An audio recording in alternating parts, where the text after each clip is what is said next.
आपको भी धर्म प्रचार प्रसार करने की अधिकार है। आप अपने धर्म को प्रचार प्रसार क्यों नहीं कर लेते हैं? लेकिन लोगों को अब खुद की धर्म प्रचार करने की बजाय लोगों को रोकने का काम करते हैं। ये एक मानवाधिकार का हनन हो रहा है। ईसाई मिशनरी जब भारत में जब धर्म प्रसार करने के लिए जब आया था, तो इन्होंने कोई किसी तरीक़ा की संवैधानिक उल्लंघन नहीं किया है। तो इसमें से आप कैसे मान सकते हैं कि गैर कानूनी तरीक़ा से जबरन लोगों को परिवर्तन कराया जाता है, बहला फुसला के परिवर्तन किया जाता है? इन सारी चीज़ों को देख करके ये कहा है हाई कोर्ट ने कि आप इन पर सीबीआई जांच करने की मांग कीजिए। दोस्तों, आप सब जानते हैं हमारे भारतवर्ष में अपने धर्म को प्रचार करने का संवैधानिक अधिकार है। कुछ तस्वीर हम आप सबको दिखाने की प्रयास करेंगे और उसके बाद हम आपसे चर्चा करेंगे। आखिर हमारे भारत में ईसाई धर्म प्रचार करने के लिए लोगों को उकसाते हैं, उन पर तरह तरह की आरोप लगाते हैं कि धर्म गलत तरीक़ा से प्रचार किया जा रहा है, और मानने का भी अधिकार भारत के संविधान में लिखी गई है। वो आप सब जानते हैं, बताने की आवश्यकता नहीं है। लेकिन इसके बावजूद भी लोगों को तरह तरह के आरोप लगाते हैं। ऐसा क्यों करते हैं, इस मसले पर हम आपके साथ चर्चा करने वाले हैं। पिछले दिनों में तमिलनाडु सरकार ने एक ऐसी बातें कही है कि कोई भी इस भारत के नागरिक अपने धर्म का प्रचार कर सकता है और ये गैर संवैधानिक नहीं मानी जा सकती है, और अपने उस धर्म को स्वीकार करने में भी अपनी खुद की मर्जी होनी चाहिए। इसमें कोई किसी तरह की गैर संवैधानिक नहीं मानी जाती है। कुछ पढ़ के मैं सुना देता हूँ ताकि आपको लगे कि हाँ, विश्राम सच बात कर रहा है। अपने धर्म प्रचार करना गैर कानूनी नहीं है, सुप्रीम कोर्ट ने तमिलनाडु सरकार ने कहा है 1 मई 2023 को। और उसने क्या कहा है, सुनिए। तमिलनाडु हिंदुस्तान टाइम की एक रिपोर्ट के मुताबिक तमिलनाडु सरकार ने सुप्रीम कोर्ट को कहा है कि बिना कोई गैर कानूनी तरीका अपनाए धर्म प्रचार करने की कोई भी गलत नहीं है।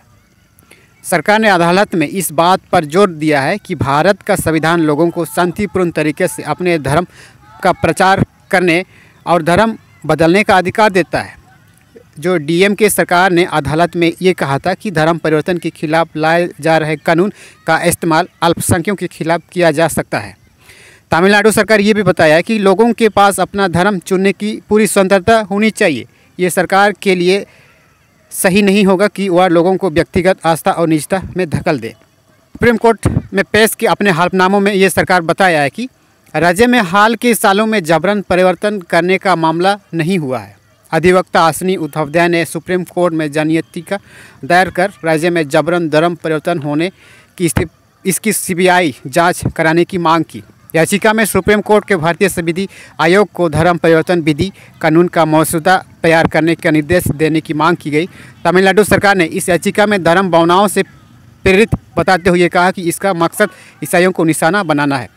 अपने हलफनामों में सरकार ने यह भी कहा कि इस भारतीय संविधान का अनुच्छेद 25 देश के नागरिक को अपना धर्म प्रचार प्रसार करने का अधिकार देता है। ऐसे में ईसाई मिशनरी के धर्म प्रचार को कानून के खिलाफ नहीं कहा जा सकता है। इतनी बड़ी हाईकोर्ट, तमिलनाडु हाईकोर्ट ने ये बताया कि हमारे भारतवर्ष में कोई भी गैर कानूनी तरीक़े से धर्म की प्रचार नहीं होती है, और हर एक नागरिक का अपना स्वेच्छा ये है, स्वेच्छा से अपना धर्म मानने का उनके पास अधिकार है।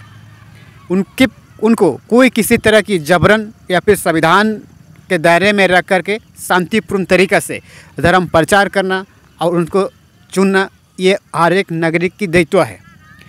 लेकिन साफ इसमें लिखा गया है, साफ इसमें कहा है कि हाईकोर्ट ने कि इस तरह की मामले जो जबरन धर्म परिवर्तन करने की जो बात कही जाती है, ये सरकार पर निशाना लगाने के लिए और खास करके अल्पसंख्यक लोगों पर टारगेट करने के लिए, उनको पॉइंट आउट करने के लिए इस तरह की बातें, इस तरह की कानून लाने, पारित होने की बात कहते हैं।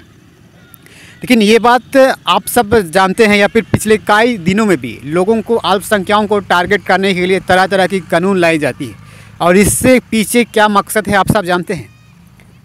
हिंदू राष्ट्र की कल्पना करने वाले लोगों की ही इस तरीक़ा की बातें विधानसभा में, संसद में कानून बनाने की पारित करते हैं। और यदि आने वाले समय में भी अगर किसी को भी धर्म परिवर्तन या फिर धर्म मानने से अगर किसी को रोक लगती है, या फिर कोई अगर रोकने की प्रयास करती है, तो ये हो नहीं पाएगी। क्योंकि पिछले दिनों में भी मैंने आप सबको वीडियो के माध्यम से मैंने आप सबको दिखाया था कि आधे से आधे लोग धर्म परिवर्तन कर रहे हैं बिहार में, गया जिला में। अब हमारे झारखंड में तो इस तरह की तमाम आरोप लगाए जाते हैं कि जबरन धर्म परिवर्तन किया जाता है, लोगों को बहला फुसला के। वास्तविकता में बहला फुसला के नहीं होती है। आखिर कब कितने लोगों को आप बहला फुसलाएंगे। और तमिलनाडु सरकार ने भी ये भी कहा है कि आप इसकी सीबीआई की जांच कराइए, आप सीबीआई की जांच कराइए और लोगों को आप इस तरह से गुमराह करने के लिए आप मत छोड़िएगा। क्योंकि आर्टिकल 25 में ये कहता है कि देश के हर एक नागरिक को अपना धर्म चुनने का अधिकार देता है। क्योंकि मिशनरी, ईसाई मिशनरी जब भारत में जब धर्म प्रसार करने के लिए जब आया था, तो इन्होंने कोई किसी तरीक़ा की संवैधानिक उल्लंघन नहीं किया है। तो इसमें से आप कैसे मान सकते हैं कि गैर कानूनी तरीक़ा से जबरन लोगों को परिवर्तन कराया जाता है, बहला फुसला के परिवर्तन किया जाता है। इन सारी चीज़ों को देख करके ये कहा है हाईकोर्ट ने कि आप इन पर सीबीआई जांच करने की मांग कीजिए। लेकिन इसके बावजूद भी कई सारे लोग बोलते हैं या फिर कई सारे लोग मानते हैं कि लोगों को जबरन परिवर्तन कराया जाता है। लेकिन भाई, आपको भी धर्म प्रचार प्रसार करने की अधिकार है। आप अपने धर्म को प्रचार प्रसार क्यों नहीं कर लेते हैं। लेकिन लोगों को अब खुद की धर्म प्रचार करने की बजाय लोगों को रोकने का काम करते हैं। ये एक मानवाधिकार का हनन हो रहा है और हमारे ये भी संविधान के खिलाफ ये गैर कानूनी है कि आप किसी की व्यक्तित्व में आप इस तरह की दखल अंदाज़ी करना, ये भी एक गैर कानूनी ही है। क्योंकि हमारे भारत देश में आज़ाद भारत का मतलब यही है कि आप अपने मर्ज़ी से कि कोई भी धर्म प्रचार कर सकते हैं, मान सकते हैं, अनुसरण कर सकते हैं। ये भारत की संविधान देती है।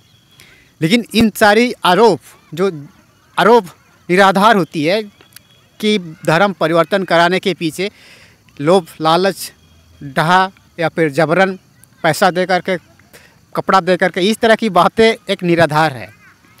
और हमारे भारतवर्ष में भी जो भी धर्म परिवर्तन कर रहे हैं, हमें तो यही कहेंगे कि भाई आप इस पर आप सीबीआई जांच कराइए, आप कि किन किन लोगों का हाथ है। और जो भी धर्म परिवर्तन करने का जो भी आरोप लगाते हैं, जो भी जबरन परिवर्तन करने का जो भी नेता या फिर जो भी कार्यकर्ता आरोप लगाते हैं, आप भी इनको पर इनके पीछे भी आप सीबीआई को लगा दीजिएगा, तब ना जांच पड़ताल सही होगा। क्योंकि एक ही तरफ को आप सीबीआई जांच लगाइएगा, दूसरा तरफ आप छोड़ दीजिएगा, ऐसा नहीं है। जो इस तरह की आरोप लगाते हैं कि ज़बरदस्ती धर्म परिवर्तन किया जाता है, इनके पीछे भी सीबीआई को जांच होनी चाहिए। आखिर इन सब के पीछे किन किन लोगों का हाथ है जो कि इस तरह की कानून लाने की प्रयास हो रही है, जो लोगों की, भारत के नागरिकों को अपना अधिकार छीनने का काम हो रहा है। इसके लिए भी एक सीबीआई जांच होनी चाहिए। तभी होगी कि आखिर तभी होगा दूध का दूध, पानी का पानी। तो ये छोटी सी जानकारी आप सबको कैसी लगी हमारी इस वार्ता झारखंड में। अगर हमारे चैनल को सब्सक्राइब नहीं किए तो सब्सक्राइब कीजिए, क्योंकि हम इसी तरह की जानकारी लेके आते रहते हैं। धन्यवाद।